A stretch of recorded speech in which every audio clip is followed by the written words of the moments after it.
Продолжуваат меѓусебните обвинувања на институциите како штипскиот затвореник и обвинет во случајот Монструм Фейзи Азири останал во бегство месец и половина.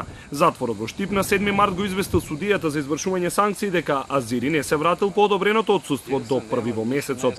Председателот на Основен суд Скопје 1 Иван Џолев се брани дека немал надлежност да распишува потерници и да го бара Азири. Единствени кои знаеа каде е Азири се неговиот адвокати и медиумите, откако тој не се појави на закажаното рочиште за Монструм. Полицијата го пронајде на клиниката за пулмологија, постави стража додека се лекува, а министерот Спасовски смета дека вчерашната реакција на полицијата не е задоцнета. А во однос на апсењето тоа не беше воопшто дотуна. Во моментот кога е пронајдено лицето, е стражарно обезбедено на клиниката за пулмологија.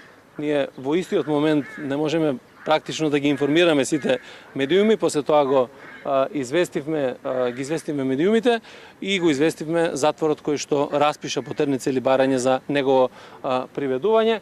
Времето минато надвор од келијата Азири го искористил да побара продолжување на прекинот на казната за да се лекува. Судијата за извршување санкции го одбил, а по неговата жалба Кривичниот совет се уште нема одлучено дали Азири ќе може да се лекува од слобода. Јас мислам дека постапката не е таа правосудна ќе биде со одлука на Кривичниот совет, се до тога што немало и уврски да се врати во установата.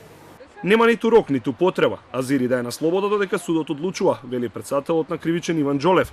Фейзи Азири беше причината за одложувањето на вчерашното рочиште за Монструм, на кое Азири беше прозван од роднините на убиените дека разговарал на телефон со поранешниот градоначалник од Дуи Невзат Бејта.